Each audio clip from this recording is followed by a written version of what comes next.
All right, everybody, welcome to another instance of the Michael Pulaski experiment. Having a fun weekend here. Jonathan on. We're just kind of riffing. I mean, I haven't recorded in a while. I'm just trying to get back in the saddle here. Actually, had to reset everything, so I don't even have the what are they called? Hashtag? Not hashtags. What's handles for Twitter?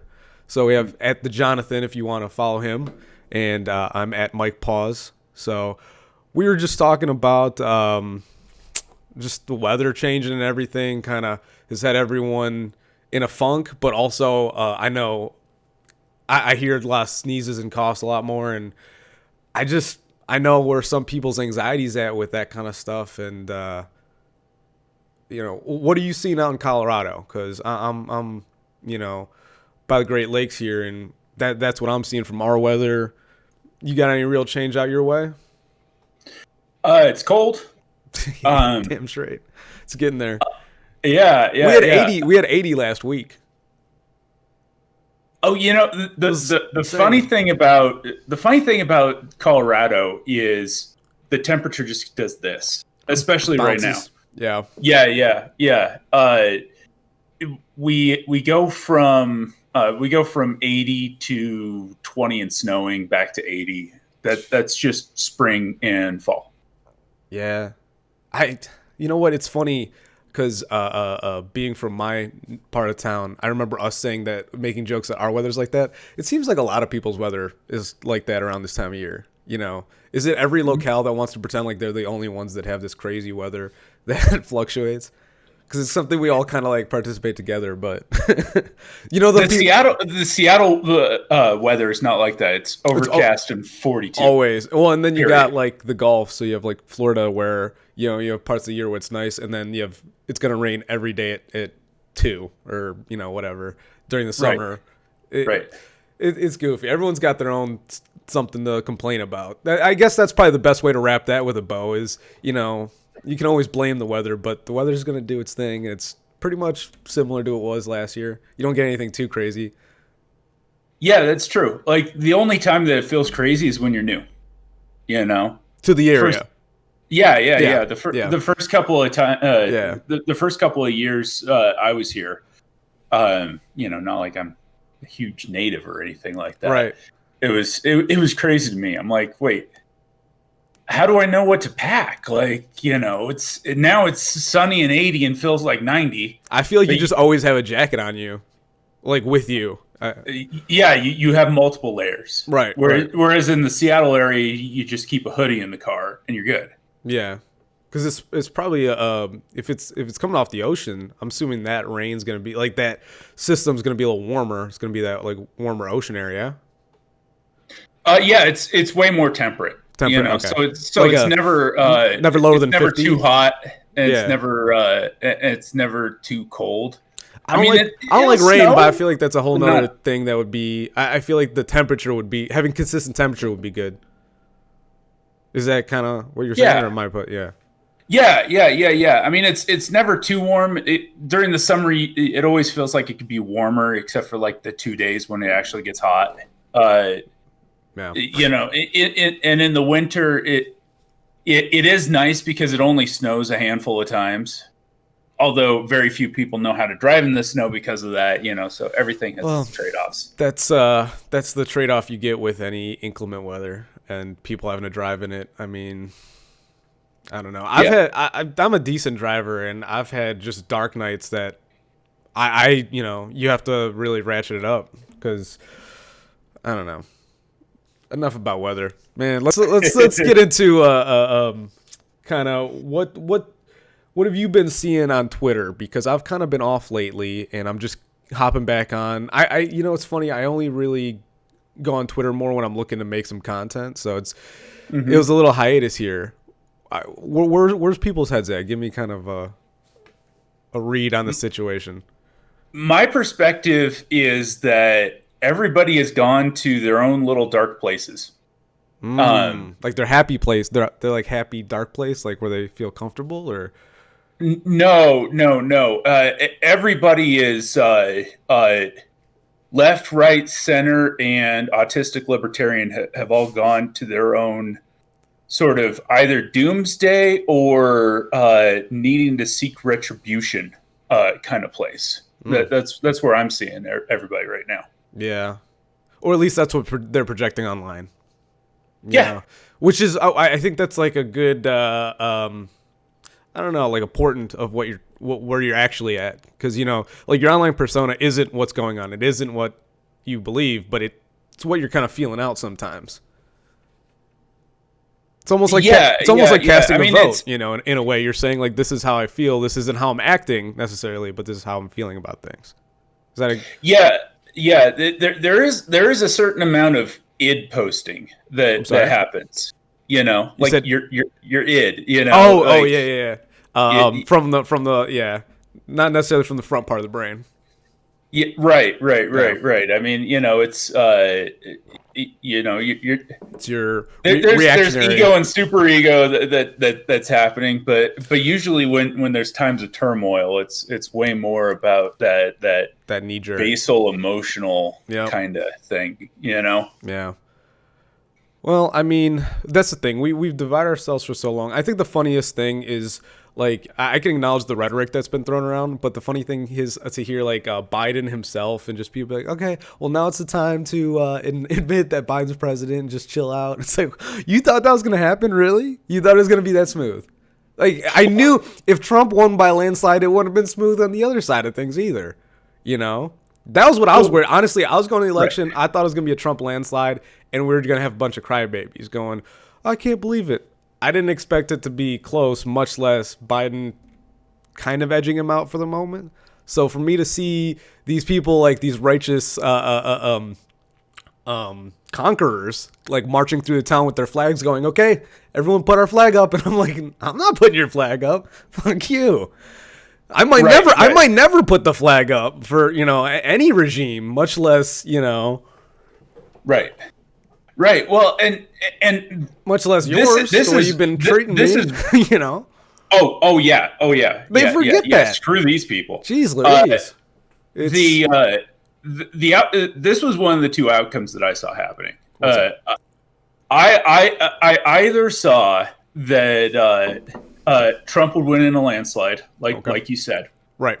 Or if it was close, I saw massive amounts of fraud to get Biden in. Yeah, and this, it's almost like a smokescreen amount from what I'm seeing. It is fraud.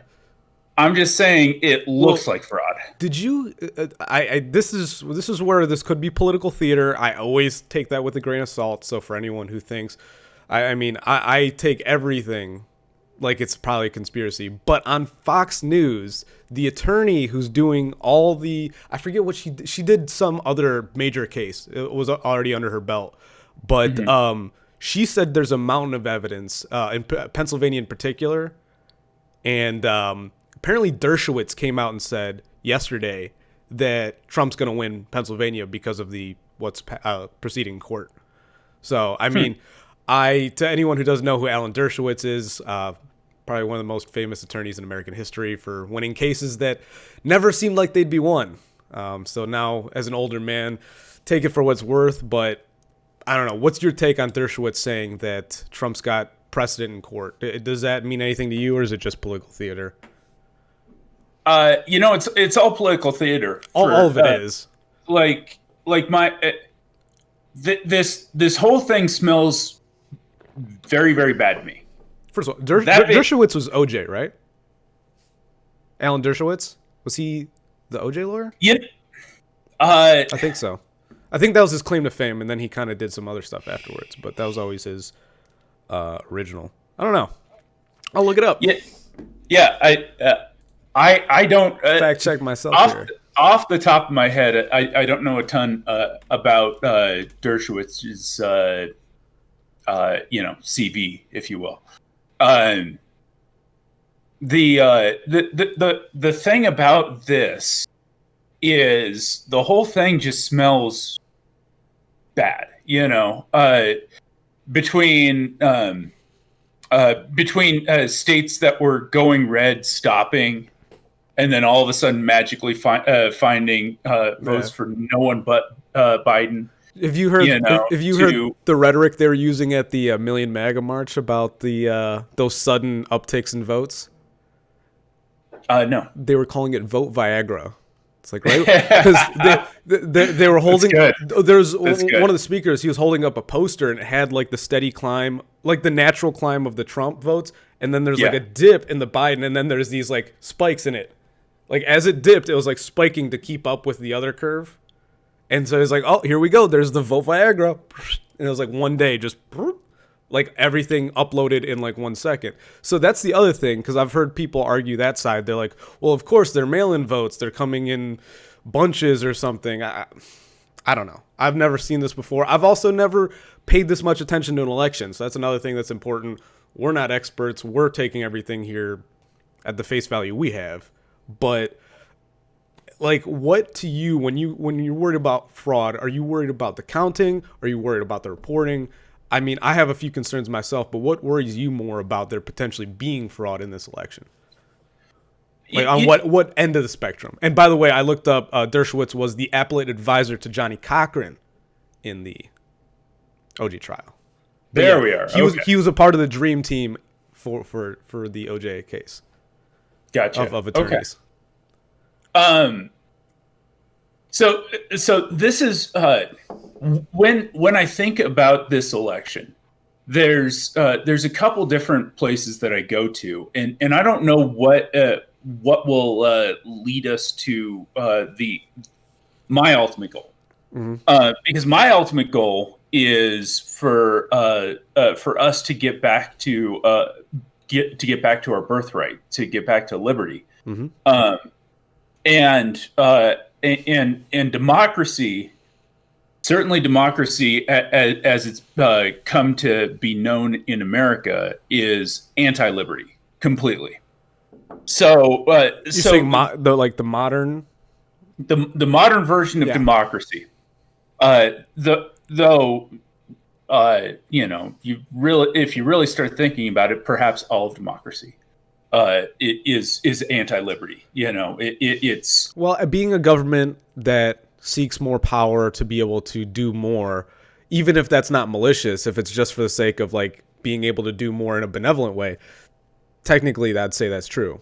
Not saying our government's malevolent or benevolent, but being a government, it's going to try to seek more power to be able to exert more force. Right. And it's the nature of its being. Right. And the fact of the matter is I view the government like the Ring of Power from the Lord of the Rings. That's a good way to put it. Yeah. I never really saw it that way. Gandalf's speech about how he would intend to use the ring and what would result is basically what happens when wide-eyed idealists try to use the government. They end up with mass death and starvation when all they really wanted to do was bring forth their version equity. Of equality. Yeah, equity. Equality is almost a dirty word. I'm saying that from a Taoist perspective, where I focus on the idea of balance, but equality is not good. I mean, there's a lot of times, there's a lot of simple times where maybe picture this. Do you want equality when you're taking your family to the beach, your entire family? Some people want to be in the water. Some people want to be on the beach. Some people want to sit in the car.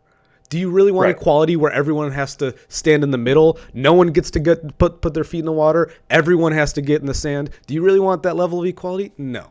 So just when it comes to basic personal preference like that, no. Give people the opportunity to choose what they want. Give them equal opportunity. And I think that's the easiest. I've never really used that metaphor before, but that's what it comes down to. And I mean, I know we're very like-minded there, but this is more to reiterate, I guess. Yeah. And the interesting thing about that is even equality of opportunity, it does not exist. And true. It's an ideal to seek. It's an ideal to seek. Is the way I look at it. Oh, sure. Like just as equality under the law, but I just watched that video from Yuri Bezmenov. Oh yeah. The yeah, interview he did. video. Yeah. No, the lecture that he did. Well, yeah. There's a lecture and an interview. They're both Right. long, but I think the one that's more universally known is the interview because it's direct questions. But I've also heard the lecture he gave. Right. He's a little younger in the lecture too. Yes. Yeah. And the lecture he gives, he speaks to equality of opportunity. Yeah. Or no, equality under the law. And when he talks about that, he's like, let's be honest, we don't want that. Do you want to be treated exactly equal to somebody who is a known criminal? Mm-hmm. No. You don't want that. I was thinking even just in violent circumstances is do you want to measure a brutal murder the same way you measure someone for manslaughter? I mean, the legal system already has precedents for that too, but it's you don't want things that cut and dry. Is I think where we're coming from. Right. And heck, lefties want to destroy or lefties want to create that. Equality under the law, where it's where a violent mugger gets treated the same way as somebody who uses violence to defend their family. You know, right? Yeah. All of a sudden, it's all murder. I've never understood that. That's one of those things that I hear court cases where it goes that way, and I'm like, how? Who in the room just didn't put their hand up and say, "Excuse me, what are we doing?" You know? Yeah. I feel like there should have been one canary in the coal mine going, this is not right. Like, there's a lot of proceedings where I hear about that. Like when I hear the way some divorce trials go with the separation of kids and stuff, I'm like, did no one wasn't there like, isn't there a bailiff in the room to go, excuse me, Your Honor? Like, I'm just here for security's sake, but I couldn't help but notice this is not right.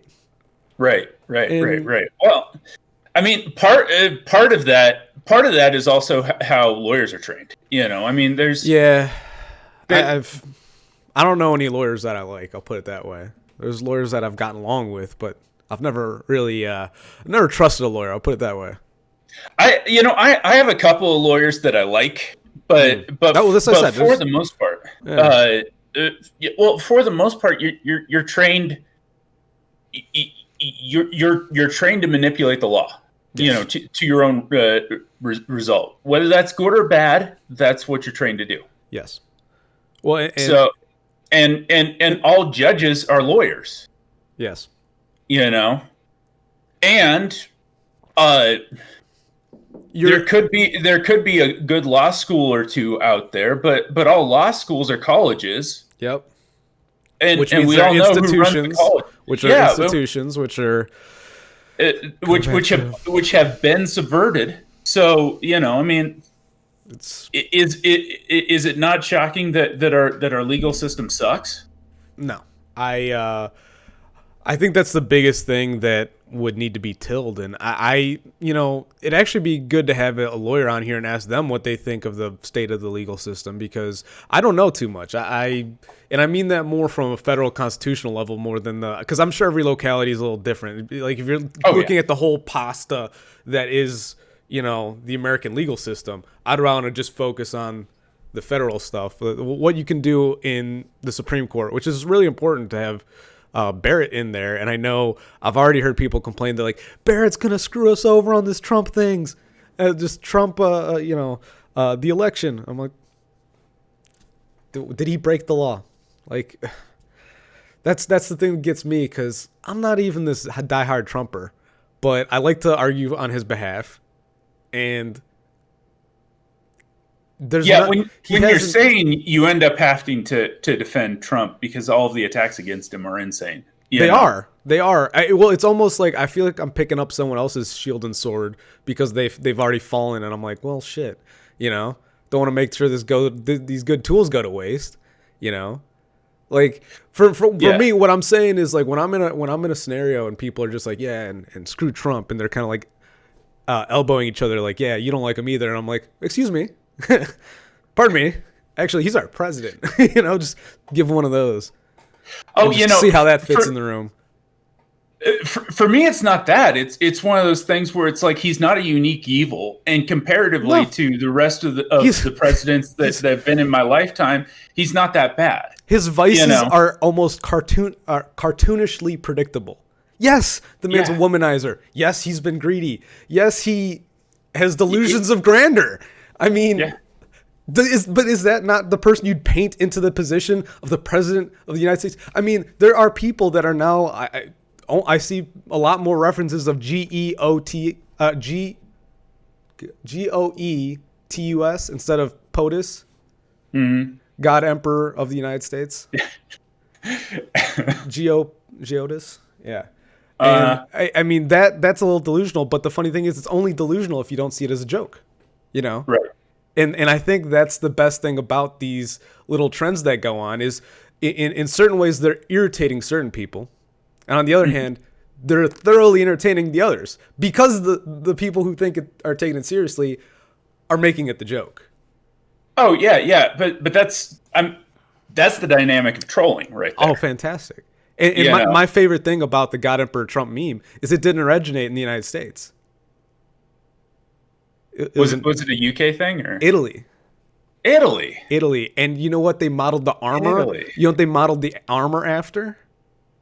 The tabletop. The God Emperor, huh? Yeah, the God Emperor, but like the armor, like what the design that Trump was wearing, the armor. They did this giant float of Trump, and like he's wearing like this golden armor with angel wings. Right. No, that's from 40K. That's from 40K. Yeah. Yeah. Okay, we've talked about this. Yeah. And you know 40K, but to anyone who doesn't know, that's from Warhammer 40K, a tabletop series. And they took like one of the armors and they put Trump in it, and then they made this big float. But gosh, that was a few years ago now, but that just became such a thing. I can only imagine the people making meme existed before the float. It did, but the float is where that was the jet fuel on the fire. Oh, okay. That's why that's to me where it like took a spike. Yeah, because I first heard about the God Emperor meme. Gosh, I can't remember if it was 4chan or if it was Sargon. Sargon, but it was one of the two. I know he referred to it, and I was listening to Sargon at the time. So to me, it's chicken or the egg because I know I heard him say it. The question is, was he the first person I heard say it? Yeah. Because it's not something I was on 4chan at the time too, and those memes were all over there too. So I can't remember. I mean, it probably came from 4chan. All memes come from 4chan, at least all the good ones. or they've at least been on 4chan. It's true. Yeah. No, they originate there. That's the hacker known as 4chan is brilliant. So, actually, 4chan makes me think of Q. I mean, not to just keep pushing through, but let's just keep pushing through. What do you think of what Q? Or is there anything to Q? And if there is anything to Q, wouldn't this be the time to get the real skinny? Like to me, that's my favorite thing about these like super, I don't know, out there memes and controversies like QAnon, like thinking that there's this insider that they're like right on the edge, they're about to deliver the goods. And so like when things get a little wild like this, it's like, okay, isn't this where you'd expect them to jump out and be like, here I am, here's everything? And they never do. It's like Sasquatch, but it's fun to listen to the people. Have you heard any Q chatter on Twitter? Or... I really don't talk to the Q crowd. I don't wonder why. I don't find them to be interesting. No, they're not. They're lemmings in an echo chamber. Yeah, exactly. As far as I can tell, the people who really like Q really want there to be a right-wing Woodward and Bernstein with Deep Throat type of thing. They really want this insider to be spilling the goods about the deep state in a way that gets results. Oh, yeah, I see what you're saying. And frankly, they almost want it happening. Are you saying they almost like want an inquisition to happen in a sense? Like they want some door knocking and I've never really not really considered Q people to be like that. But I guess that is the kind of wet dream they have, is to get that retribution against anyone that they have on their blacklist. And well, the scary thing is the blacklist. Not just that, but like this idea that there's a political insider that's going to bring this whole system down. Right. Well, like it's almost giving that much power to one position too. That's what I always think the funniest thing is. It's almost that idea of like Superman having that like one person who it's like it's all up to them. We can't do anything. It's all up to them. Yeah. Well, and the people who really believe Q are about my parents' age, so it makes sense too.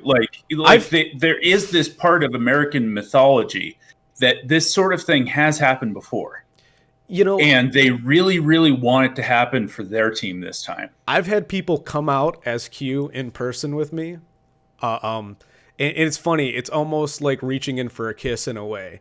Because, like, when things are going well in political conversation, like, it'll be like, okay, we agree on this. And I've had a few times, obviously not this year. It was more last year. But I had people, I'd say 40 at the earliest, but closer to 50. And they'd be like, have you heard of Q?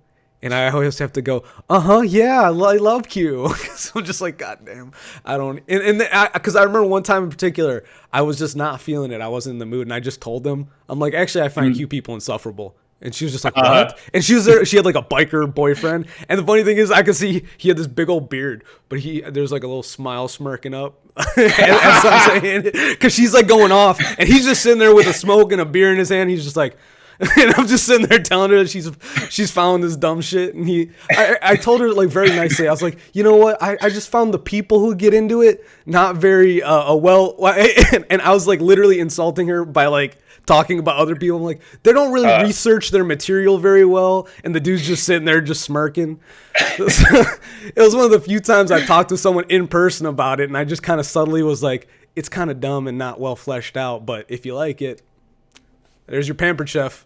Yeah, that's what it is. It's another little click, I guess.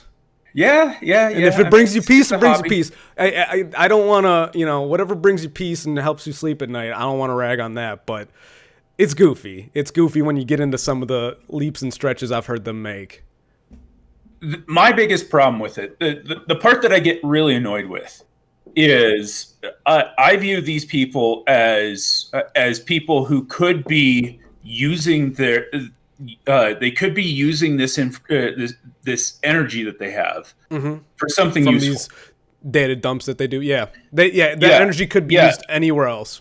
But the message from Q is basically, sit back. This is going to happen. You don't need to do anything. Right, which is kind of a dangerous thing because it almost like it pacifies this pacifies group. Pacifies a good word. I was gonna say like it kind of just takes pieces off the board for both sides, if you look at there being a side conflict here, that your more conventional Hatfield McCoy dynamic, but I don't know, it goes back to personal choice, and if that's where people get led, shit, QAnon and all the way, I do know that a lot of QAnon people voted Trump, so that is kind of the weird side.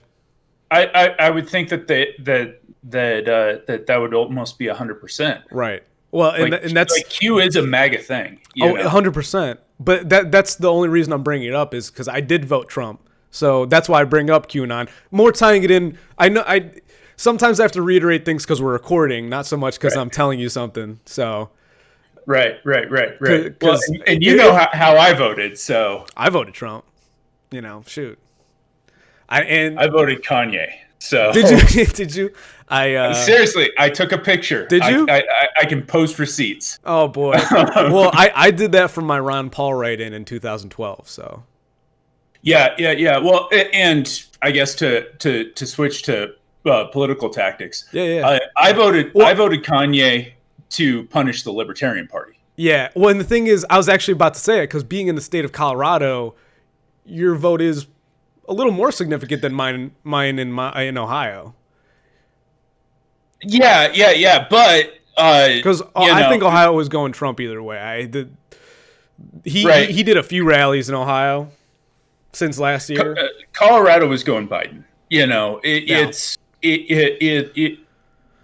it's a purple state for various things, but not for national elections. Yeah.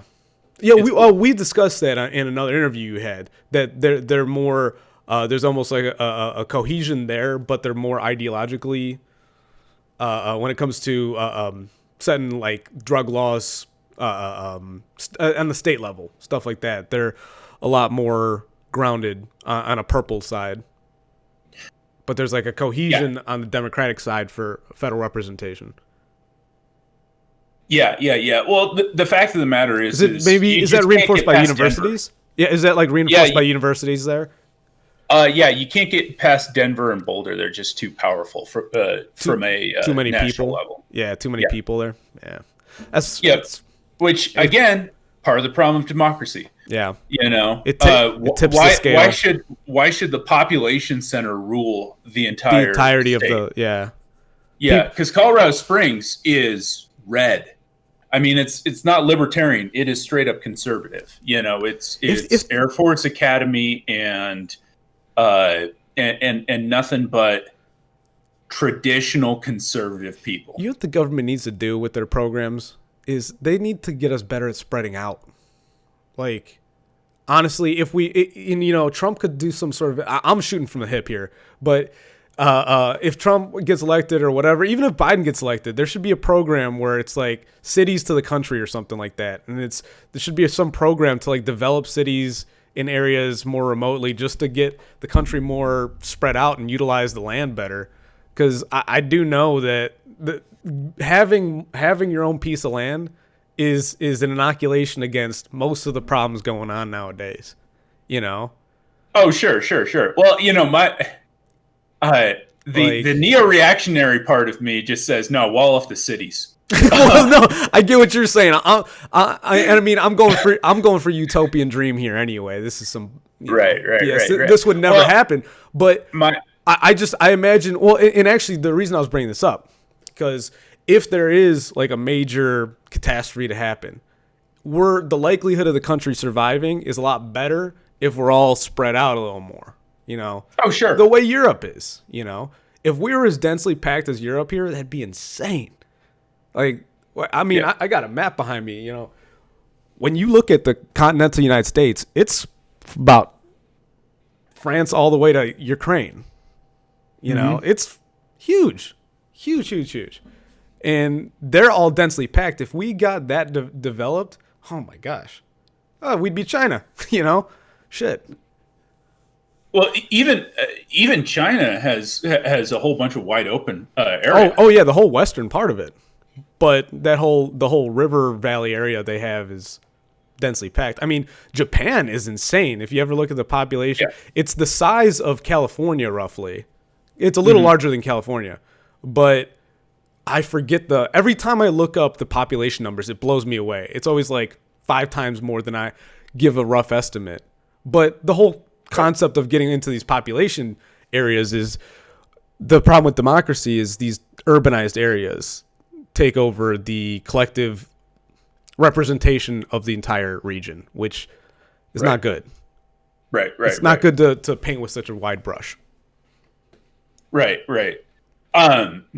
Yeah. So I mean, I think that the best way for forward for personal liberty it is not from a top down standpoint, but is doing what you talked about. It's you know going as far away from the cities as you can stand, Yep. getting your own Yep. land, and you know making your own little tiny country that is But whatever you can define it as. and where I'm not joking is almost maybe the Department of Labor or whatever we do it. A lot of things that libertarians would destroy, right? So if we go from the presupposition that we can't destroy them, maybe get the Department of Labor or I'm not even sure, social services, something like that. Well, I don't know the government that well, but allocate those funds to incentivizing maybe struggling suburbs and incentivizing people in struggling urban areas to at least move to a struggling suburb so that you'll have at least a little more. You're not drowning in the middle of the public pool. You're drowning alone in a smaller public pool. Like now you at least have some room to swim while you're struggling. Like I'm not saying life's going to get any better, but it's like maybe if we have all these people on top of each other struggling, why don't you spread them out to somewhere else? I mean, I know I'm in the Ohio area. We have suburbs here that having a few more people would help, whether they're skilled or unskilled.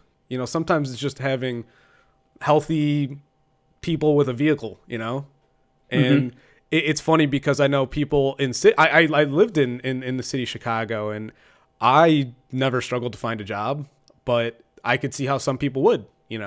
It's only so many positions, and I not to say that work is the end all be all of a city, but I know that's a lot of times what ties people to certain areas. And I mean, there's plenty that can be done in the suburbs, and that's the one thing I would try to have the government try to incentivize, would try to have there be something for these people so they don't all have to just be like moths to the flame to like big cities, have Sure. like little diversions. And I don't know. Sure.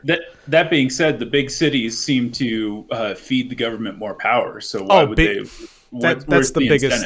incentive? That's where it all gets lost in the translation. Is they gobble up all the influence for one, but that translates into money. That translates into, actionable. Like I don't know. Just going back to my experience in Chicago, that whole southern side of Chicago, all the way down into Indiana, it's just dead weight. Like every time I was riding there and back, I would just see all these like abandoned, just big warehouse. You can see it used to be steel industry, used to be a bunch of different things, just sitting on the lake, I feel like it'd be prime real estate if someone was trying to develop it, but the whole area is shit, so no one would want to develop it. It's like, Right. It's just bare bones of something that I feel like would be of value to someone trying to do something with it, and no one's doing anything with it. Right. But the problem is Chicago leadership keeps on getting more power, so there's no reason. And it always gets redistributed in a way that's not benefiting those areas, because it's ironic, right? But they're just like, well, it's not worth it. They're almost like, oh, throw up our hands, we can't do anything. And to an extent, they're right. I don't want to, back them into a corner. If they had a solution, it probably would have happened already. But the reality of situations, they're probably not trying that hard. Well, and could you trust the mayor of Chicago to come up with solutions? Oh my God! Mean, the new one, Lightfoot. Lori, is it Whitefoot or Lightfoot? Lori Lightfoot. I believe it's Lightfoot. I didn't want to alliterate for her. It is LL. Lori Lightfoot. Yeah. But yeah, I don't know. I remember when they were electing her, I was just moving from Chicago at the time, and I was like, it can't be that lady. And I'm like, oh, it's that lady. Cool. She was just creepy the whole time. I didn't really listen to her talk. I just looked at her. I was like, I don't know. Ain't it, man? Yeah. But Chicago has had bad leadership forever. Oh, I've heard Chicago's. Well, what's funny? I thought that the name, the Windy City, was because of the weather. And it wasn't until I first moved there that one, I don't even remember who it was, but it was someone who was born and raised in Chicago, an older guy. He told me, he's like, I told him that. He's like, that's not it. I was like, what do you mean? I thought it was because of weather. He's like, no, it's because of politicians. He goes, the nickname, the Windy City of Chicago, comes from the windy politicians. Did you know that? I did not know that. Yeah. I always thought that it was, cold and windy. That's what I thought, but it was he's an old timer from Chicago. I think he was around 50, and he's like, no, he laughed at me. He's like, what, you thought it was the weather? I was like, yeah, is that what everyone? I mean, it's kind of windy here. He's like, no, it's windy because of the politicians, the bluster, all the bullshit they talk. He's like, listen, kid, it's windy everywhere. You're right. Essentially, that's kind of what he told me. That's not what we're talking about. We're talking about the politicians being full of shit, and. Yeah, I still look back at that and think it's hilarious. But I mean, that's back in the day. The mafia used to run the city, so the government's never really had a foothold there at all. Yeah, hey, I'm a libertarian. The government, the mafia has always run the government. The mafia is the government, and the government is the mafia. Right. The government learned. The government became the government. Unofficial mafia sometimes, dabbles in government. Well, have you ever looked at that? Like even in mythology, the mythology of when you defeat an opponent, you absorb the opponent kind of idea.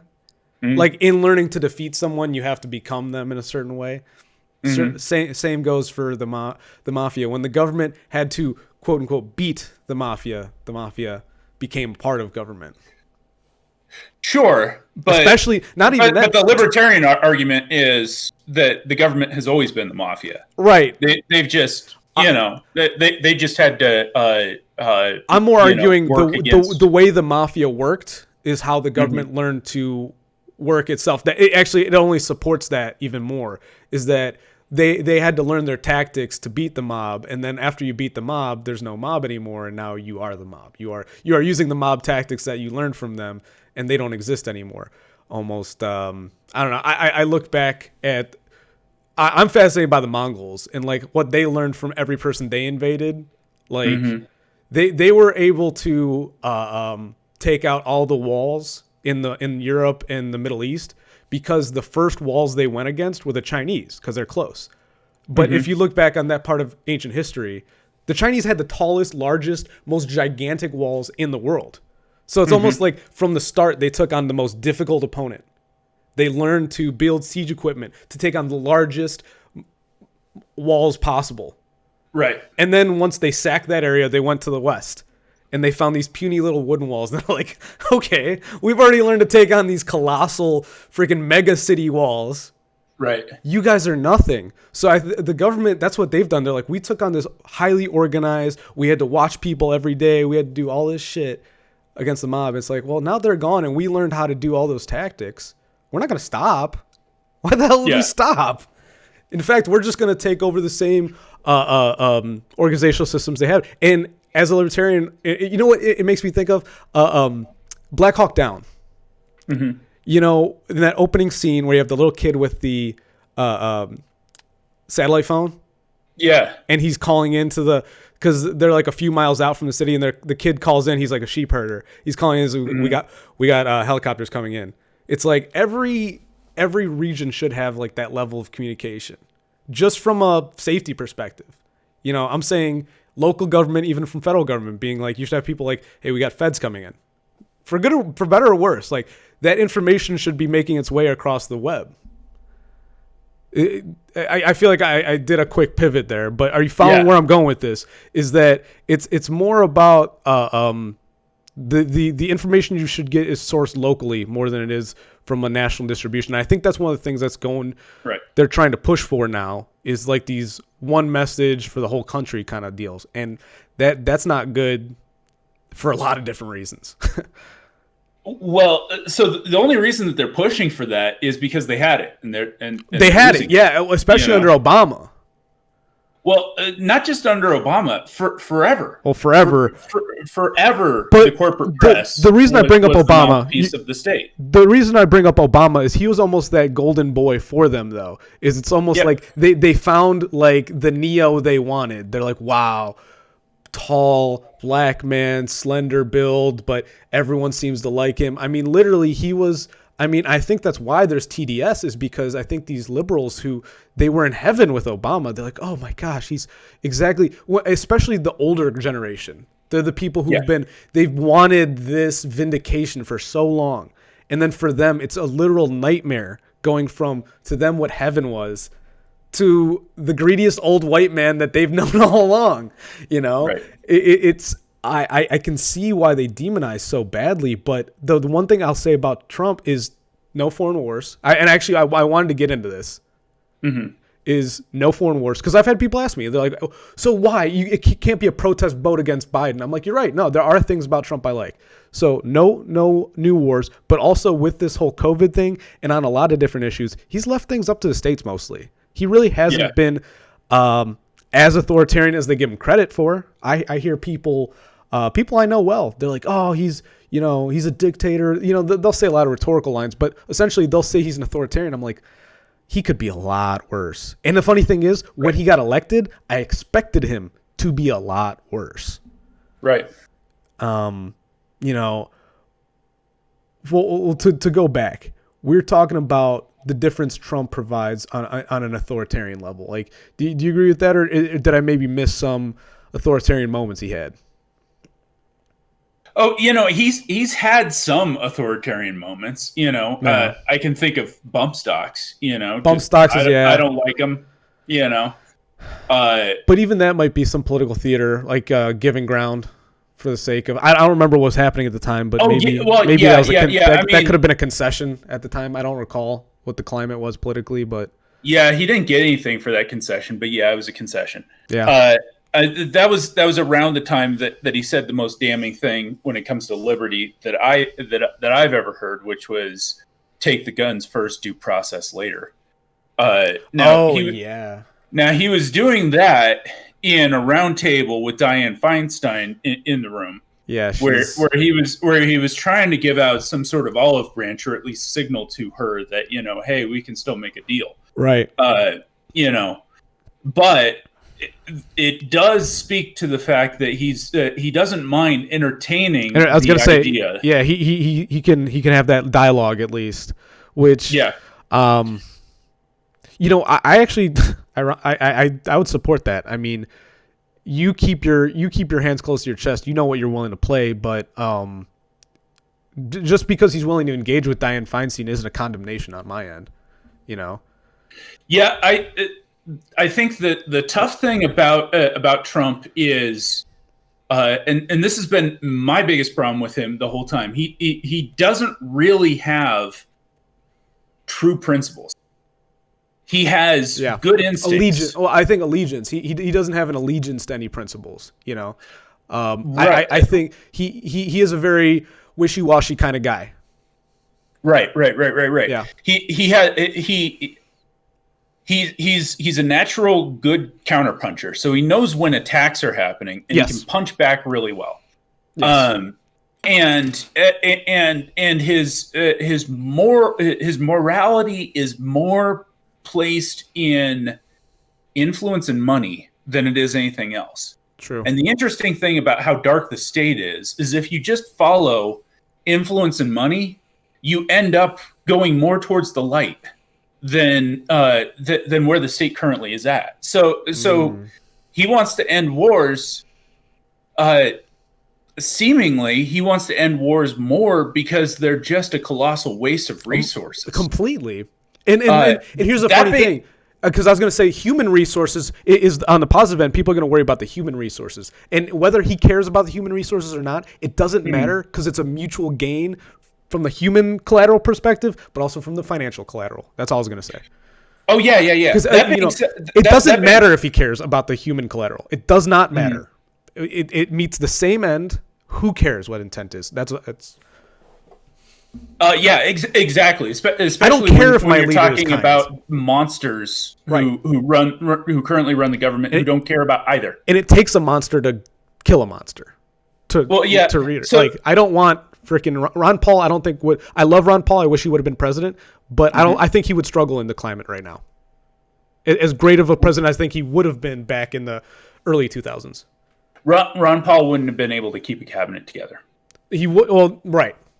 That's another thing. That's another great example of how Trump's been doing as a president. As much as I literally had someone say that Trump was like wiping your ass with sandpaper. Like that he's that bad. Okay. I'm like, how? This is something I saw on Facebook like 2 days ago. Yeah. Well, that's so.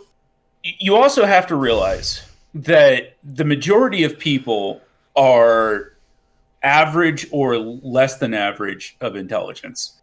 And an average intelligent person is not that smart. So the person who said this is an intelligent person, but here's the thing. Here's the irony of this dialogue there is when you engage in that is he's appealing to the lowest common denominator. He's an intelligent person who knows to speak in the dirt. Well, if he is smart, he's not engaging his brain because that's just not in this conversation in particular, not in this avenue of conversation. No.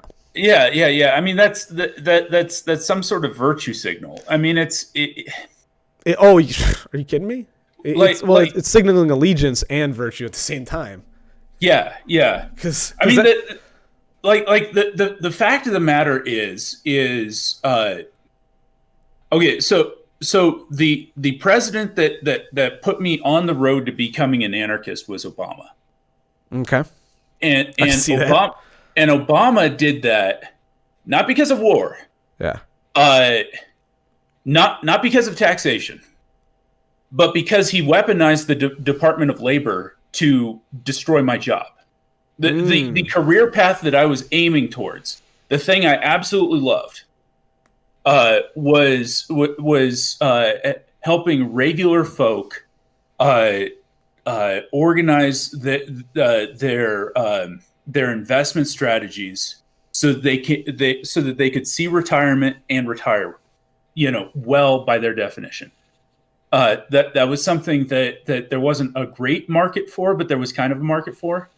And the Department of Labor decided that the only people who could give financial advice were high-level financial advisors through rules and regulations that they were putting out that didn't end up being put out because Trump got elected. Right. But they would have been put out if Hillary were elected because all the wheels were in place. That completely destroyed that part of my career.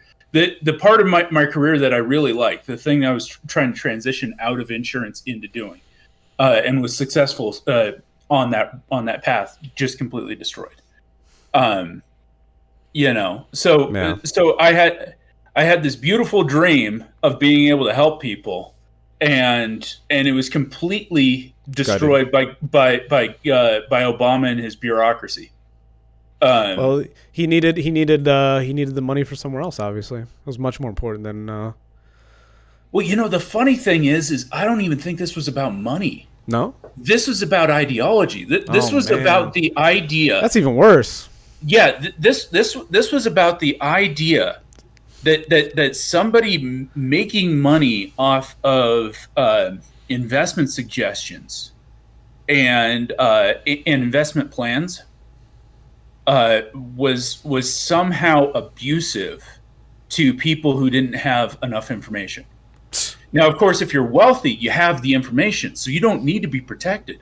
Only the people who it doesn't allow other people to get into the game. Well, yes, that and the nefarious part of things as well, though, is everything that Obama did financially was to try to keep unnaturally prop up the stock market. If the stock market fails, then you need a patsy, and the patsy True. at that point in time was anybody who was advising through mutual funds. It's like, oh well, these people are getting paid to sell you a product, and it's like, well, yes, and you don't have access to the entirety of the market. Well, the funny thing is if you have limited resources, you never have access to the entire market. And even people who have access to the entire market still have to create a strategy and utilize their own strategy. Nobody ever has full access to the entirety of the market.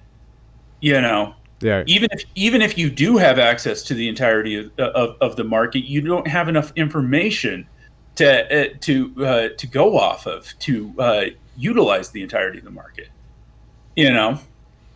So yeah, I mean, I'm a little out of my wheelhouse. I don't really have any skin in the game right now. So, well, right. So the idea that some brash asshole is more ruinous to your life than a guy who weaponized nearly the entirety of the government. Yep. So that only the elites could do stuff is just asinine to me.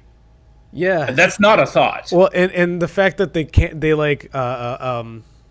idolize his legacy too is I think the cherry on top of it all. Right. Is like they herald him. He as never had a scandal. That is an indictment on the corporate press. Yeah. Yeah. There were a ton of scandals that were never really reported on. Well, how about the amount of ordnance that was dropped on foreign countries? Right. How about starting how about starting a war of genocide in Yemen just to placate the Saudis? Oh yeah, yeah. You know, And it's not over yet either. yeah. Which is Trump's fault. That Trump is definitely guilty on that one, and he should not be let off the hook for it. But that was Obama's war. Yeah, you know. I was trying to find a way of saying that there's only so much you can do with the hand you're dealt, and that's where I would obviously wish that he would. I assume that the man had a chance. Did he? I haven't been following that closely. Year and a half ago, Congress voted to end it, and he vetoed it. Really? Yep. I just wonder what he knows or thinks that would make him do that. You know, because aside from that, he's been pretty anti-war. That's yeah. Well, interesting. I mean, I don't know. We'll see. We got January 20th coming up. What we got about 2 months till we know what the president is. What do you think the outcome is? You think it's as the media reports it's going to be Biden? Do you think it's going to be Trump? I mean, what do you think is going to happen? I don't know. I really don't know. I think that's interesting to be in that dilemma. To say the least. As far as I can tell, all of the powers that be want Biden. You know, yes. The elites, they know he's going to be malleable. Right. The elites want the gravy train that was the Obama administration back, which means Biden. Yes. As my gut says that Trump actually won that election, but I feel like it too. Can they prove it? I don't know. I was convinced. I don't know. I was convinced from what I saw, but who knows? You cannot convince me that more people voted for Joe Biden. Yeah. Than voted for Barack Obama. Yeah, that was what got me, and I raised that on Facebook, and it was to crickets, but I said something like, "Are we really just going to go with the narrative that Joe Biden is the most popular vote president?" And I think it beggars belief. I think someone chimed in. They're like, "Well, the population's growing and people are getting more voter access." I'm like, by that much? I don't think so. Yeah, no. Yeah, and people are like, well, this is an indictment against Trump, and I'm like, is it though? Is it though? I live in a blue state, especially when it comes to the presidential election, Yeah. And I can tell you, I've seen a handful of Biden stickers, and I have seen a mile-long Trump, those rallies, those truck rally things. We've had them here in Ohio, and I've seen them all over the country. And I heard that in Texas. I don't know. I don't think we mentioned this on a podcast, but you saw the Biden bus getting run out of Texas. They ended up canceling the event. Yep, that's still wild, but when I see that kind of stuff, I wonder how it was that close. Much less Biden won. Like I expected a landslide, but really makes you think, doesn't it? Really activates them almonds. Yeah, and what's funny is going into this election, the reason I thought it was going to be a Trump landslide wasn't necessarily because I thought Trump. I thought Trump turnout was going to be good, and it was actually. He had more than last year, which is impressive. I think that's, you talk about the condemnations of Trump. The fact that a man who was so universally hated in 2016 and then was hated for 4 more years gets more people to vote for him after 4 years, to me, that's almost asinine. Like, that's insane to think about given the rhetoric that's tossed around. That's the biggest fuck you to the media right there. He got more votes. Right. So that aside, the fact they got more votes from himself last year, the fact that Biden got that much, I talked to plenty of people who are lifelong Democrats, and they told me I'm not voting for. I'm just not voting. I heard a lot of people say that in privacy. Now I'm not sure if some of the things that were polarizing before the election changed their mind, which I certainly hope that's not the case, but it might have been effective. But I heard a lot of people say I can't in good conscience vote for Biden. Don't know if they ended up or not, but that amount of people made me think. And then again, I'm from Ohio, and most of the people I interact with are from Ohio, and Ohio was red by a good 4 points, I think. Right.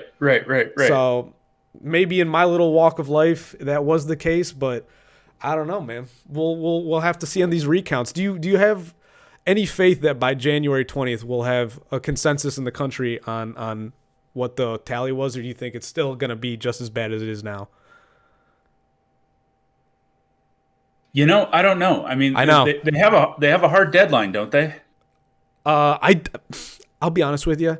I was following all this really tightly to the chest, and it was driving me nuts. So my thing is this: I kind of just wait, and when a headline's worth popping out, that's when I almost treat myself like a normie, where it's like because when I hear a rumor, I'm like, I could dig into it now, or I can wait till it festers and becomes a story, Right. And that's kind of where I'm at now. So I don't know really what the deadline is, because I'm sure someone's outlined that already. They've already conjectured on how it's going to turn out. It's too early for me to look into that. I'm probably once the new year hits, that's when I'm going to look into what's everything's going to be going on. As of right now, it's not worth it. We got a lot of time.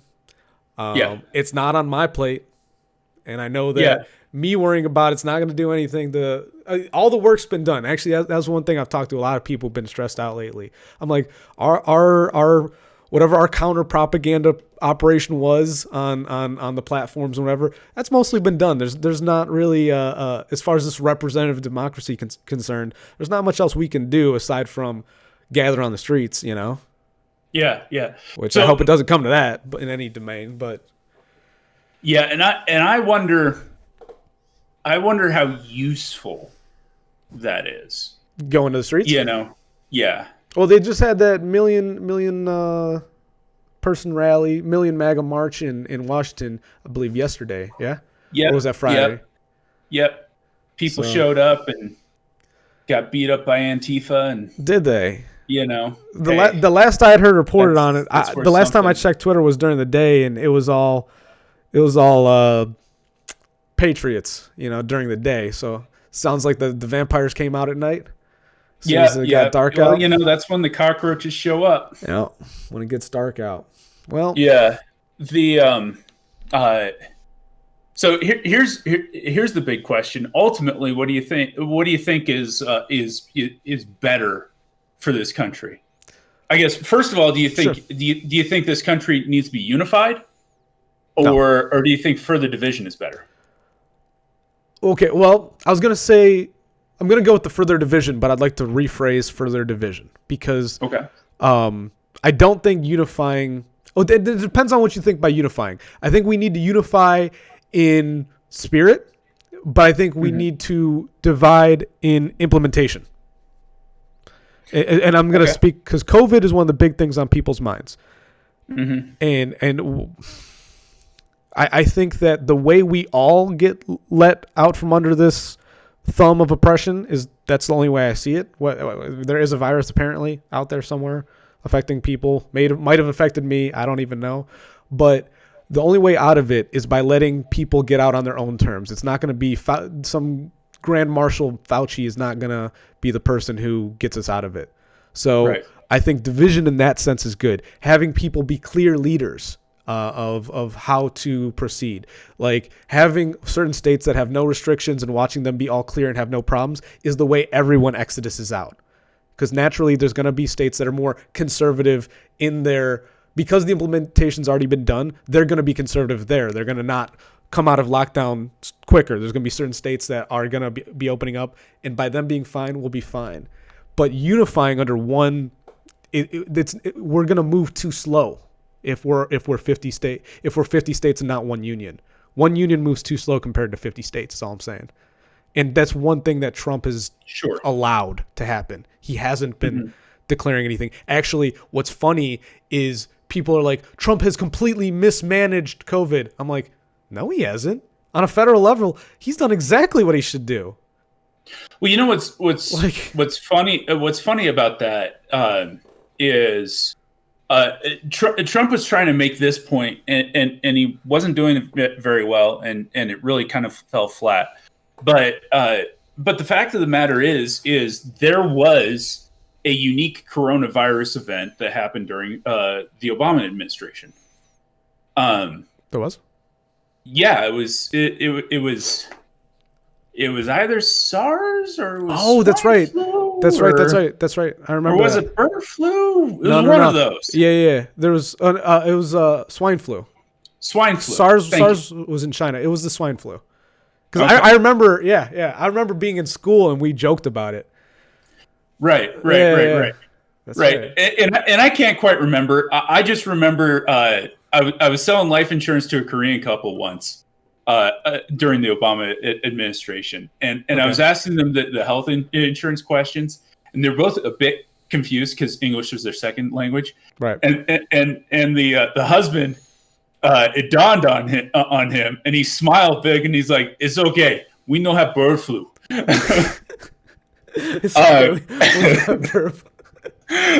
We don't have avian flu. yeah. I mean, it was maybe it was a you had to be no. And there, but it was hilarious. I can imagine his big smile awesome in the moment, just it was very nice, direct and to the point.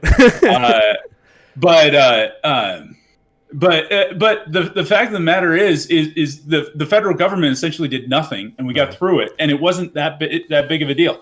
It was this thing that was on the news. It's actually a good comparison too. That's it. Well, do you think? Go ahead. Trump's problem with that was his messaging. His messaging sucked because he wanted to turn it into a bludgeon when he should when he should have hit Biden from the rear with it. Where he should have said, you know what's funny, Joe? You say that I'm a bad leader, but you guys had the same exact thing, and you did the right thing. Yeah. You did nothing. You made it. You did nothing. Yeah. You made it no big deal. And guess what? We all got through it just fine. Isn't that the way we should have handled it? Or should we handle it the way you handled it, Joe? Did nothing? Yeah. The last time you had swine flu. Yeah. I mean, if you wanted to be Trumpian about it, he'd say, frankly, Joe, it was probably the only good decision you've ever made as a politician.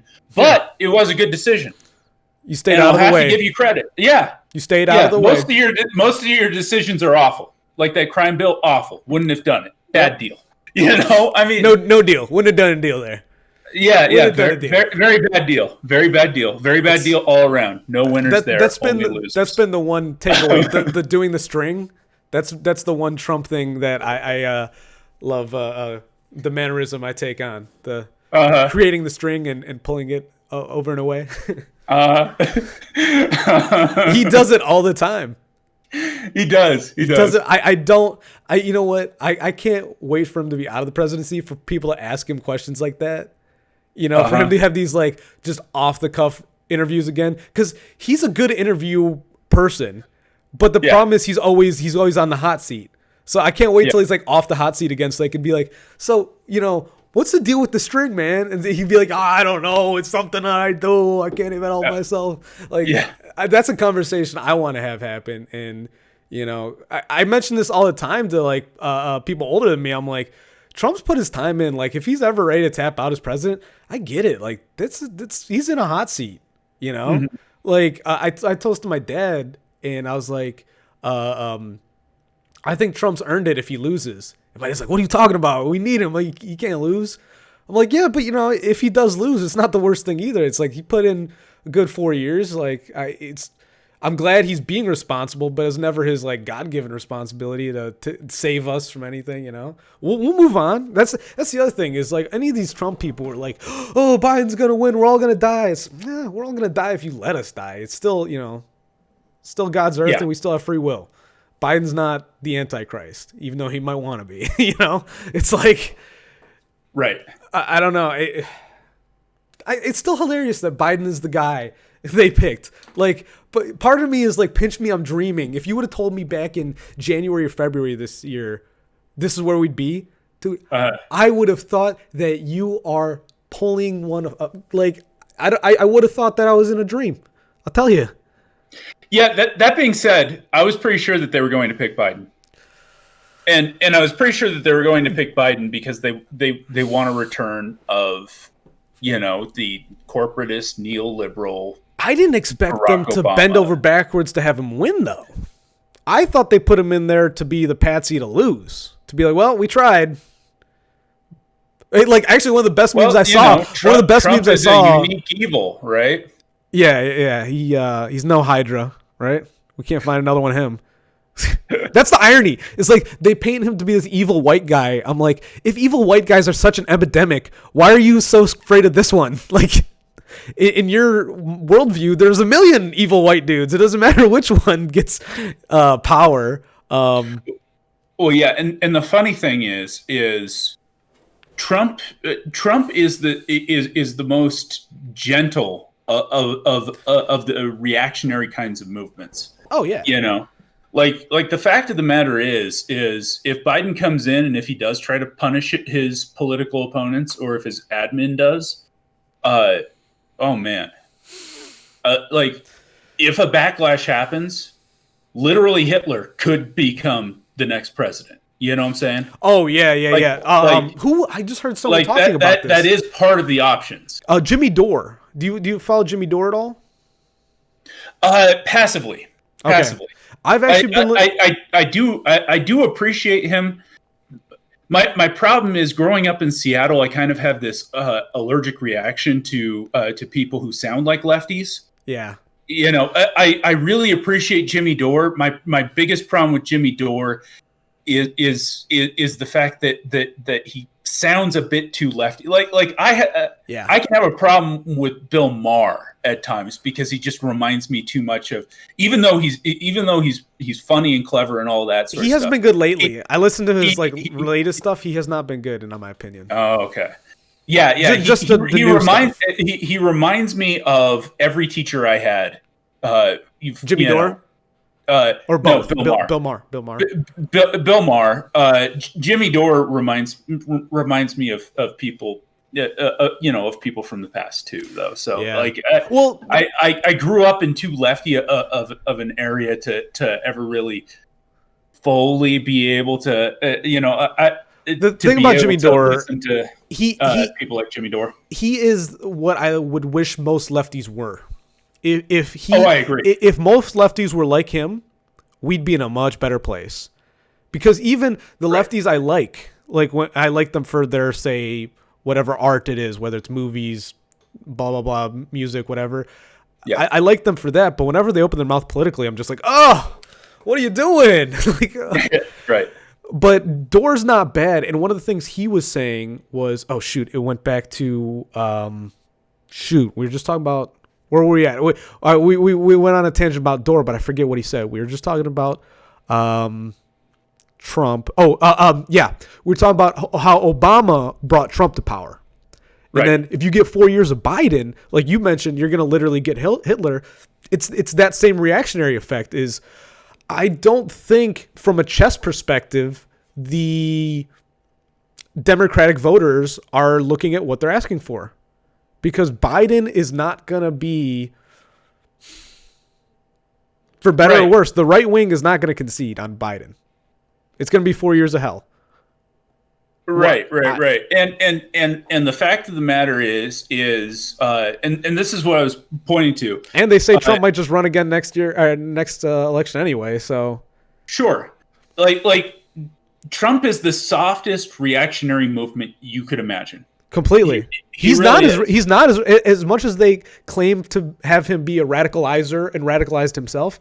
He's not. Right. He's a sideshow magician, if anything. The only reactionary part of him is the part that goes after the system, but he's not. But there's nothing about him that's punitive. And if you get a traditionalist punitive right winger in there, you could end up getting, I don't think the lefties, the almost the zombie horde, not the ones in power. I don't think the horde understands how left Trump is compared to a Republican president. Like, don't. There's kids. They don't. There's kids nowadays who they don't even know who Mike Pence is. Right. Mike Pence has kept his mouth shut through this presidency because I remember going into 2016, I'm like, oh, that motherfucker? Because I remember back when Pence used to speak his mind. And that dude is a freaking, what's it, aspirin between the knees, biblical Christian politician. And I was worried. And actually, the funny thing is that apprehension I had has only been relegated. Like, I really, Pence has done exactly what he needs to do. These Republicans understand what they need to do to maintain power, essentially. Right. And they understood they needed to go further left because that's the way as people like to say, the Overton window is going. And actually, their ability to chameleon, in a weird way, I would say it is to be commended. Because if they would have dug their heels in on a lot of dumb things, we might not be where we are right now. What do you think? Well, so because when you get like AOC in the House now, it's like, I was gonna say you started the whole thing. Did you hear she's trying to have a tantrum that she wants to quit politics now? The most like teenage girl reaction you could have to like being in Congress. I'm sorry, but I know. Like, yeah. So fine, I'll just go. It's like, okay, we'll vote someone else in. Bye. Like, the guy you replaced had done the job, whether you like Crowley or not. He was 20 year. He was in that spot. He's like he had been in that spot forever. She serves her first term. Fine, I don't want to do it. You're this revolutionary who can't stay in office for more than 2 years. Yeah. Well, I guess to wrap it up, it just shows how fleeting that movement is. If their figurehead can't even maintain the ideology in a position of power, Right. Like, sorry, I just want to wrap up that thought because it wasn't meant to be just a. Right. The interesting thing about electing somebody who's supposed to be against the system, getting back to that whole thing, it is you're right. Like, the American politics hasn't been right wing in a very long time. No, not even under Reagan. Not even under Reagan. So the fact of the matter is if it does swing right wing, and there are a lot of right wingers in the nation. There are. And as they like to say, they keep the lights on. Well, yeah, and the unfortunate the dark side of the right wing is the same as the dark side of the left wing. The dark underbelly. The fact of the matter is if you keep a group of the population down long enough, they will stop caring about the positive things that they want, the liberties that they want, and they will start only caring about making this happen to the other. And they'll stop seeking enrichment in themselves and only seek vengeance almost. Yes. Yeah. They'll stop trying to help themselves. If I can't have liberty, then for myself, I can make them die. Ooh, yeah. Yeah. The Patrick Henry, give me liberty or give me death. Yeah. You push a person long enough, they won't just stand up for their own liberty. They'll say, fine, if liberty's off the table, you die. Yeah.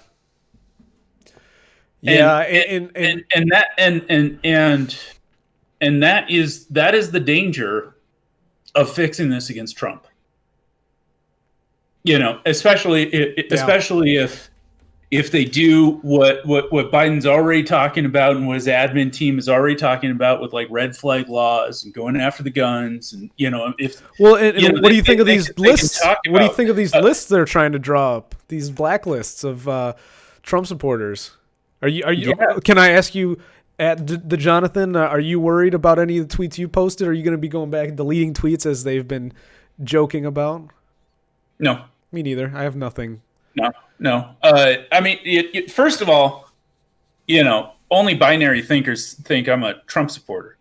I mean, it obviously we've been talking this whole time. When given the choice, I choose Trump over the Democrats. Oh, yeah. I mean, the Republicans are awful, but the Democrats. I'll just say it once outrightly: Jorgensen was not an option. Oh, she was sweet. Jorgen. Well, right. My biggest problem with Jorgen. Well, no. She said a few things. So my problem with Jorgensen was it seemed like party politics as soon as she was elected. She wasn't on the radar until the party chose her. Yes. Which made her suspect. Right. And then her social media team just decided, hey guys, we could be the irrelevant Democrats. Yeah. And I was just like, all right. They chose. My party is worthless. That's the problem with being such a small movement is that when you're so small and organic, when the party itself tries to reach out and recruit, it almost insults your base when you're trying to recruit idiots, which is one thing I saw, that the LP was going head over heels for a lot of like the younger lefty crowd. And I saw like a lot of older, like when I say older, I say 30 plus libertarians going like, what gives? Why are you selling out us who are in your camp for people outside your camp? Who hate liberty. Exactly. I wasn't even go there. I'm just saying we haven't even determined where they stand. Is you're instead of the bird, you're throwing out the bird in the hand for a bush that might not even have a bird. Right. Like, and this is all because these people hate the paleo strategy. The paleo strategy is a strategy from Pat Buchanan's presidential race back in the day. Pat Buchanan and Murray Rothbard decided to combine forces, and that created the paleo libertarians and the paleo conservatives. So that whole thing fell all apart. Pat Buchanan loved tariffs too much. Tariffs for the weird thing is tariffs of all things is what tore that thing apart. You would think that you would think that would be such a non-issue that Pat could just get over his need to oppress China, But no, that was real quick. Just because tariff might not be a household word, tariffs are essentially a tax on trade. Is that a safe, the most concise way to put it? Yes, it's government. Yeah. Government collecting their 2 cents whenever there's foreign or imports. Imports. Only on imports. Yeah. So it's a way it's also a way for the government to price control. You try and protect domestic production by putting tariffs taxing. So that Yep. Okay. I think we outlined it well, but I didn't want to. I just didn't want anyone who doesn't know what a tariff is, and we're going deeper. Yeah. Anyways, the lots of the people who run the Libertarian Party are naturally lefties. Some of them would call themselves centrists. They're wrong. But they hate the idea of the paleo strategy, and they are very much. They strike me as people who became politically aware under George W. Bush. And so they hate all Republicans because they hate George W. Bush, which don't get me wrong. Like you said earlier, we haven't had a right wing. We don't have anything to look to in the last few decades. Right. I mean, all W was dumber sounding Obama, Yeah. Well, and apparently they were a part of similar fraternal orders. And all Obama was is tanner, better looking George W. Bush. So, Yeah. So there was no real difference in administration, so people don't know another example. Right. So these people just hate all Republicans. Despite the fact that there's probably more liberty love within the general GOP than there is anywhere on the left. The biggest problem with the left is the left hates hierarchies, and if you hate hierarchies, then you can't allow liberty. Even if you make even if you think you like liberty, Well, if you want to force redistribution, you hate liberty. let's show one little irony of the United States, right? For most countries, because they're older nations, the left parties, the leftists, the progressives, the people who are the Reform Party. I like that name a little better. I know in other countries that's how they refer to their left, is the Reform Party, or the one trying to change, versus the traditionalist or the conservative. The people of liberty are the conservatives in the United States because we were founded on liberty, and it's the Reform people who are trying to take away liberty. Isn't that encapsulating of itself hilarious, for one? That the rest of the world, they don't have liberty, and the Reform parties are trying to provide it for them. Yet in the United States, it's God-given, but we have a country that acknowledges God-given right to life, liberty, and the pursuit of happiness. And now we have our Reform Party, ironically, coming in and being like, whoa. Too much. You kids need to calm down and try to take it away. Like, that in and of itself is I mean, and people would argue that that's not even the case. In the United States, people are going to say the country sucks, but that's the ideal we strive for, and that's what makes me a patriot. I'll put it that way. Oh yeah. You know, that's what keeps me believing in the American nation. When I stand up for America, I stand up for the values of liberty. Mm-hmm. You know, not necessarily the government, not Trump. Oh, definitely not the government. I mean, heck, I'd stand up for Trump more than the government. True. Yeah, I would as well. Actually, now I would, especially what he's gone through. I'm impressed with what he did rallying before this election too. I just want to say that real quick. He was impressive. Yeah. He's earned this hiatus. Yeah, again, getting back to whether or not this was a legitimate election. Sorry. Like, how do you look at the difference in rallies and go, oh yeah, those 5 people in cars that were at the Joe Biden rally, they turned into, you just moved the decimal point a whole bunch of times. Well, and I'm sure you saw this online. The justification from the left-wing people were like, oh, we were being responsible at home. Of course, we just watched the video just like you did. They're like, we're the responsible ones at home. We're the silent majority at home. But it's like, how do you get engaged? Why were you burning down cities? Well, it's they can't talk out of both sides of their mouth. They're like a legion. You have one person arguing one polarizing point while you have someone else doing the opposite polarizing activity. They're like, I'm not doing this, while someone else is doing exactly what they're saying they're not doing. And you really can't shine a line on it. It's kind of sad that whenever I try to bring it up, I have right-wing people go, yeah, hurrah, we agree. And the lefties go, that's not true. And I'm like, all right, we didn't move the needle. Like, no one really, all the ayes stuck where they did and the nays stayed where they did. So. Right. Even though it's blatant hypocrisy too.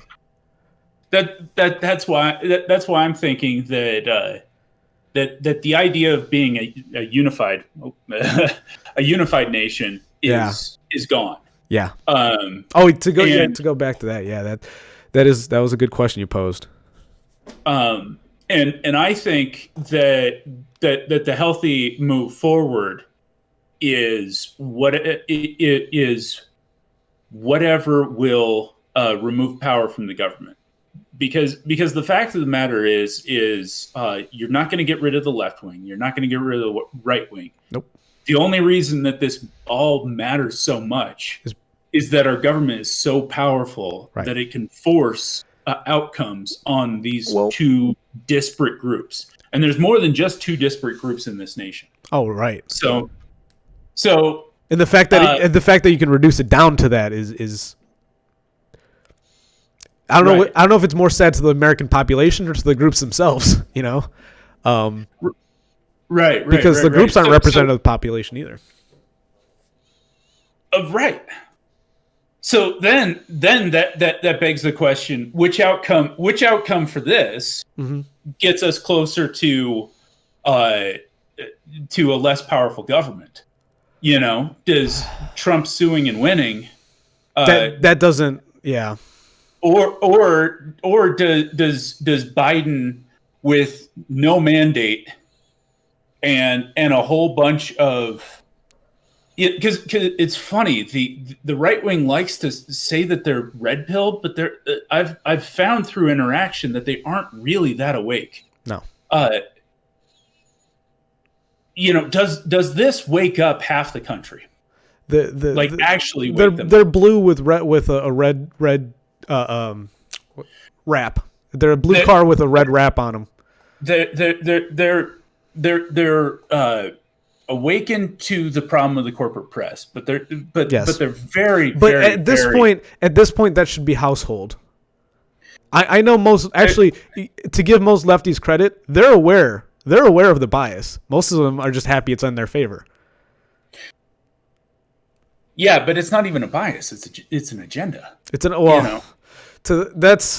I guess that's where I'm ebbing and flowing between the positive and the negative, because you're right, but I was trying to speak from their perspective. They're going to call it a bias, but it is an agenda. You're right. Right. And I would say there's, I'm just putting myself in their mind. Oh yeah. It's just totally. We just have a bias. That's all. CNN. It's not foreign propaganda. It's just bias. We just think differently. That's all. Right. It's not agitprop whatsoever. Right. But you'd mentioned unification and the prospect of that, and it's just not being. It's not a worthy cause to be going after. I don't think so. I don't think so. I think that I think that the nation. It's more of a talking point, also. I think most times it's referred to recently. It's a talking point too. It's like, we need to unify. Do you really, or do you just want that to sound good? Because it does sound good. We need to promote unity and people working together. How? When? Where? How? How again? How are you going to make that happen? I don't want. And why? And why too? Yeah. And why? Right.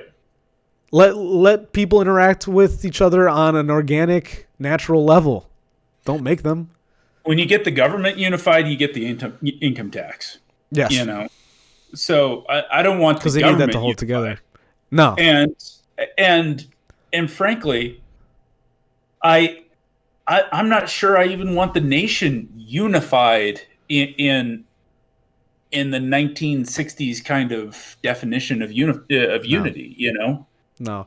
Well, in the 1960s, we were fighting a different ideology.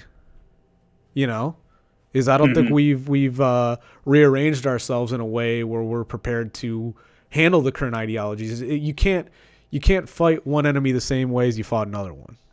Not to say these are enemies like on a martial field of combat, but it's ideologically like how you're engaging and setting, like you said, setting up the government like we did in the 60s is not going to solve this.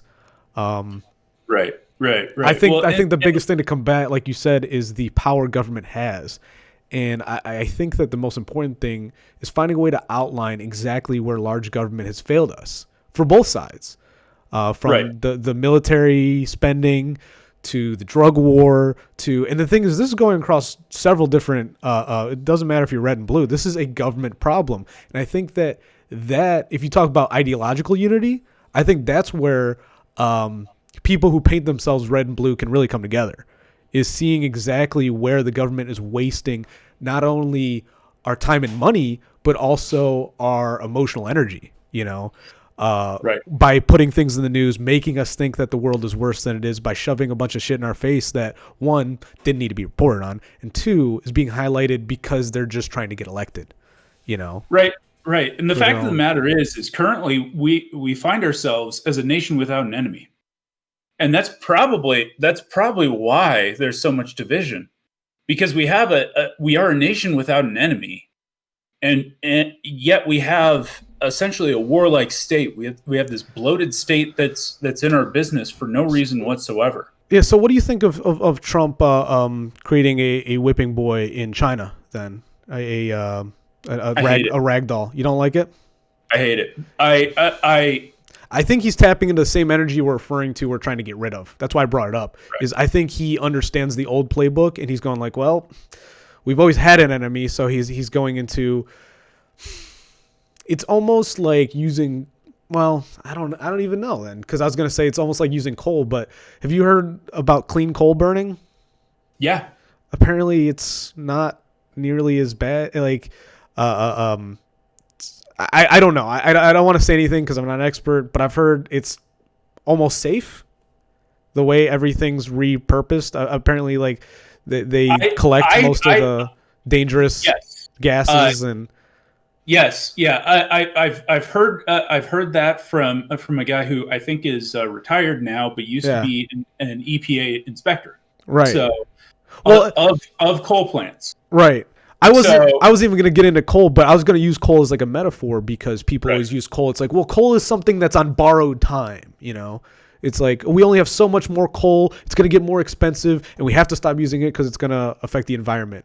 Well, that was the metaphor I was going to use, but ironically, in that metaphor, that is turning out to be technology is seeming to resolve that for us in a weird way. But to get back to the metaphor is it's like we're on borrowed time with this system of like having an enemy of a separate nation or separate creed of some sort.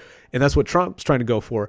Is that a worthy thing to get rid of, or do we need that us versus them mentality? I think we're still almost too barbaric to not have something like that. And I think that's why Trump's playing into it, because he doesn't see the people ready for an alternative. And if that's the case, do you have an alternative to get off that us versus them that's so hardwired into our code?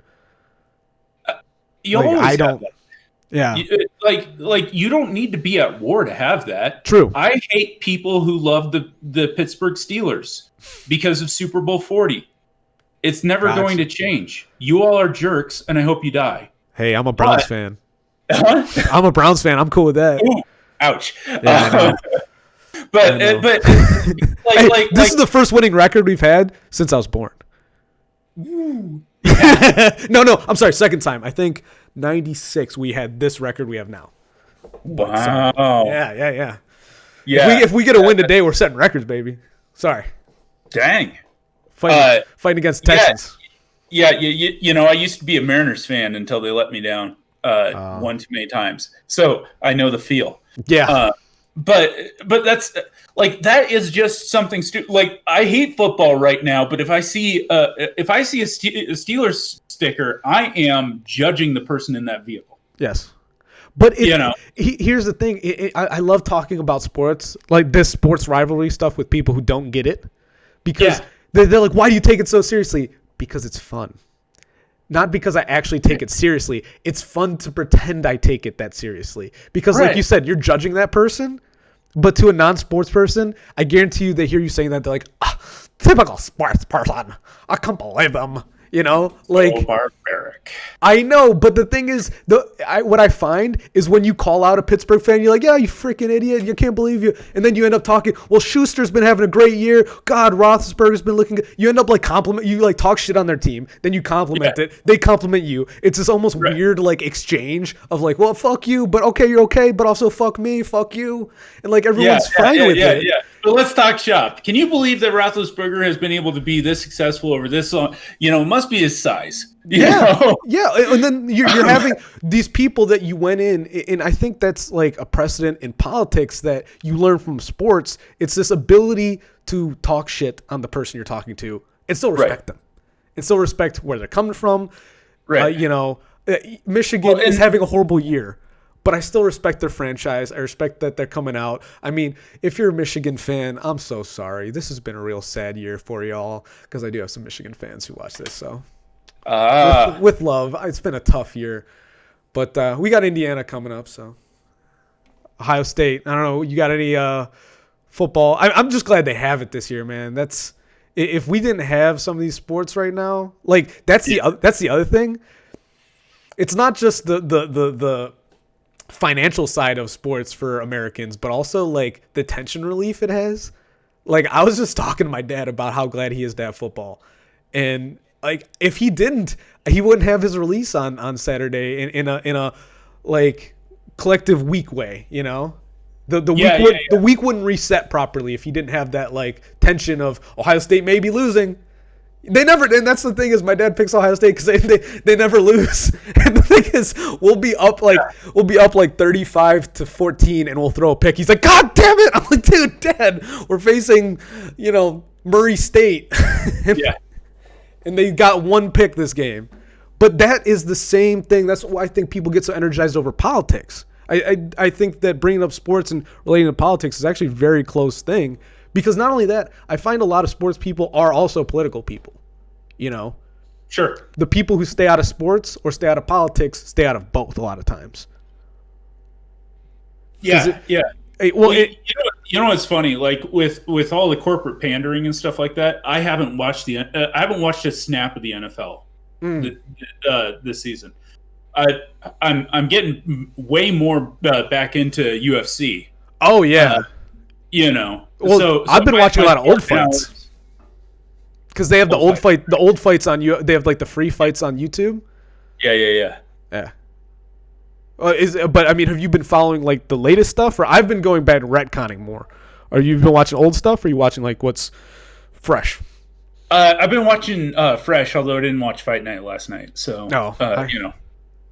I'm only digging in the vault. The only the only two people I'm paying attention to now are Israel Adesanya. I can never pronounce his name right. I just call him Stylebender. And Jones. I want to see Jones come back. I want to see. I do too. He's going. He's going up to heavyweight, man. Yeah. He is so impressive. If he could only get his freaking personal life in check. I know. He's literally for me as a Ohio State fan, it's the same Maurice Claret situation. Do you know who Maurice Claret was? Name rings a bell. He's a running back on Ohio State's 2001 national championship. I mean, literally, the guy was one of the best running backs to go through Ohio State program ever. And we've had some running backs come through. Right. He won us that national championship. But the thing is, he was a junior. He had dropped out of school. He lost all his money. He lost he was going to go to the NFL. He lost everything because of his personal life. That sucks. He had everything. The man was going to be. He didn't because he imploded before going to the professional level. Couldn't keep his personal life intact. And Jones is the same way. I mean, that's the weird thing about being a UFC fighter is it's like you can't hide the demon you are in that ring. And that's it's kind of good. And the other weird thing about it is because the UFC has such a zero tolerance and they have USADA and all that sort of stuff. Right. You get away with nothing, With the NFL and with football, you can get away with a certain amount of that sort of shenanigans. Yeah. But with the UFC, no. So you get popped for coke. Even if it wasn't really enhancing your performance. Sorry, kid. Yeah. Yeah, he how old is he now though? I feel like this is where he might turn the corner. Hopefully he got out of his system because he is a hell of a fighter. I was going back and watching. God damn, who was he fighting against? He was fighting against someone with a shorter reach. I forget the guy's name, but it the whole time they're saying this is the best UFC fight I've ever seen, which they say that a lot of times. But it went 5 rounds, and he intentionally changed his game to it was a shorter white guy. I think he was foreign. He was foreign. He wasn't American. I forget where the hell he's from. I want to say Eastern European. But the whole thing was he changed his entire fighting style just to almost teabag this guy because this guy was a striker, and obviously Jones is a wrestler, and it's not his thing. But Jones was doing leg kicks because this guy was like a leg kicker because he had short reach. And Jones had the reach on him and intentionally chose to get in close. And the whole time they're like, we don't know why Jones is doing it. And in the end, he's like, because the guy talks shit. I wanted to beat him at his own game. I'm like, what the hell? To be that kind of, one, vindictive, but also, 2, that capable at your craft to also go in and beat someone at what they're good at. That, there's a level of arrogance and there's also a level of competence there that's impressive. Yeah. Why beat them at your game when you can beat them at their own game? Just because you're that good. And it was a title fight. It's not like he had a lot to lose. Like going into the fight, people are like, "Oh, I wonder if he's gonna win," and then he goes in and just teabags a guy in his own freaking style of fighting. Yeah. Yeah. I don't know. Like Jones, the interesting thing about Jones, I think, is, he has some arrogance, but on the level of UFC fighters, I don't find him to be that arrogant. Oh, he's not nearly as arrogant as McGregor for one. God damn. McGregor is the pinnacle, but he's not even like a Chael Sonnen, kind of like we're going to turn this into pro wrestling, right? Kind of, I like Masvidal. Masvidal's got a good level of ego. Yeah, he's got a good. He's like his ego's right where it should be for his level of fighting ability. Yeah. I guess I don't mind guys who have big egos if they can back it up. That's it. And the thing is, McGregor is a good fighter, but his ego, the way goddamn did he chirp. Goddamn did that guy. He could not shut it off. Yeah. I mean, that being said, I guess he did walk the walk, though. It's all about being entertaining and stuff like that. Because, my first favorite fighter was Randy Couture, and that dude is just a class act, period. Yes. He brought a level of professionalism in. Right. Because, I mean, he was an Olympic wrestler, wasn't he? Yes. Yeah. So, I mean, he's... he boxed in the Army. And that's basically all he did was wrestle and box. So, to him, it was never that WWE. It was never as flashy as it was a method of fighting, Right. And, I mean, he had the belt several times, didn't he? Yes. Yeah. So, I mean... 5 time? Something I want to like say that. 5. I couldn't believe how old he was while he still kept it at one point. Like he lost it, got it back, and then the one time, like, God damn, this guy's getting old. He's still got it. Those gnarly ears he's always had. Yeah. Goofball. I never understood that. Like, I mean, I don't know. I didn't wrestle as much as him, obviously, but if you just wear a headgear, you don't get the cauliflower ear, and he's like one of the worst cases of cauliflower ear I can think of. Yeah. His tenure, there were a couple of guys who had cauliflower ear, like maybe not as pronounced, but definitely worse looking. Did Forrest Griffin have cauliflower ear? Oh yeah, that's right. I was just trying to think of other. Yeah, people. And he's got them goofy ears. Yeah, too, yeah. He's got the Forrest Griffin was bad. He was another good fighter too. Man. Oh yeah. Heck, most of the crop from that tenure. Yeah. Were fantastic. Well, Miocic, Stipe, he graduated from literally the high school of the zip code I live in right now. Like, really? Yeah, my cousin went to the same high school. A lot of the people from my area went to the same high school he went to. He's from our area. Yeah, but by the way, those are always weird fights. Like, he's fought DC 3 times. I know. It's always weird when you like both of the guys. Yeah. Like, who do I root for? Yeah. Yeah, you just root that they both have a good fight, I guess. That's you hope for a good competition. You hope for that's what's funny about the arrogant fighters versus the fighters you like is like because I like Stipe and I like watching him fight. I want it to be a good competition. I want to watch a good 3-5 round. Well, it's gonna be 5 rounds because he's he's got the title. Right. But I want to see a good full rounds. But like when you get someone like Israel Adesanya or any of these other guys, you're like, I want to see him murder someone in the first. Like, I want to see something crazy go down. Like, you get these entertaining or arrogant or whatever, any combination.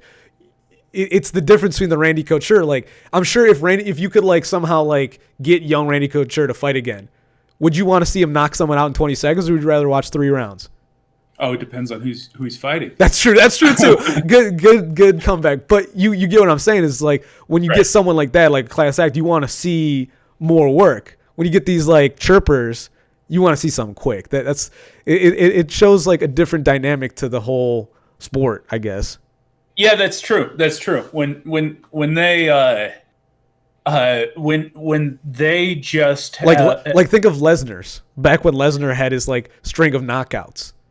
I mean, I think he had fought like 5 matches or something like that, and he hadn't gone like more than 3 minutes in all 5 of them or something like that, because they were all just like Was that Lesnar? There's someone who like he had fought, but like whether he got knocked out or Lesnar. they got knocked out.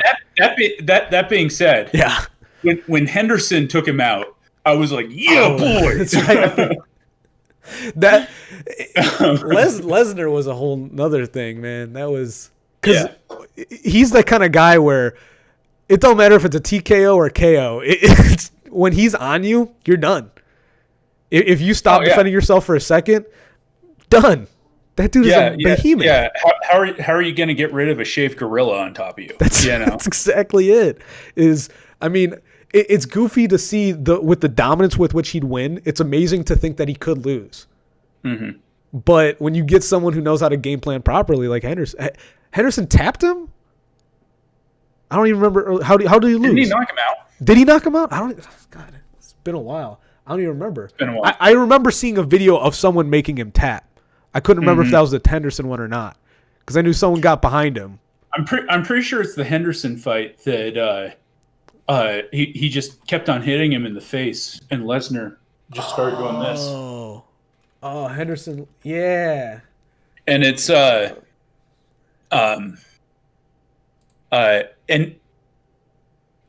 you know that Lesnar didn't have good enough sparring partners. Oh, going into it. Yeah. Because that's something that you can only train yourself out of by getting hit in the face hard enough. Yeah. There's no other way of doing it. You need some familiarity with getting hit like that before you get hit like that. You can't just have the first time it be in the ring. Yeah. Because your natural instinct, once you get punched in the face, is to look away. Yeah. But that's how you get knocked out. Right. You got to lean in. Yeah. Yeah. And damn. I forgot. I forgot about Henderson. You avoid the punch, but if you can't avoid the punch, go into it. Yeah. That was the UFC 100. Damn. It's amazing how quick time flies, man. Frank Mir. I'm just looking at the other people that were on GSP, all the other people that were on the card. It's crazy. But that was a good card. That was a heyday. That was really when I started getting into UFC. I ebb and flow now. It's weird. I don't pay attention to everything, but I have like certain fighters I pay attention to now. And then like because of that, it'll draw me into like watch some new people, but I don't really give enough new people credit. I mean, anybody you keep an eye on. I mentioned a few people that are the ones I keep tabs on, but anyone I might be missing? No, man, I just duck in and out. Like, okay.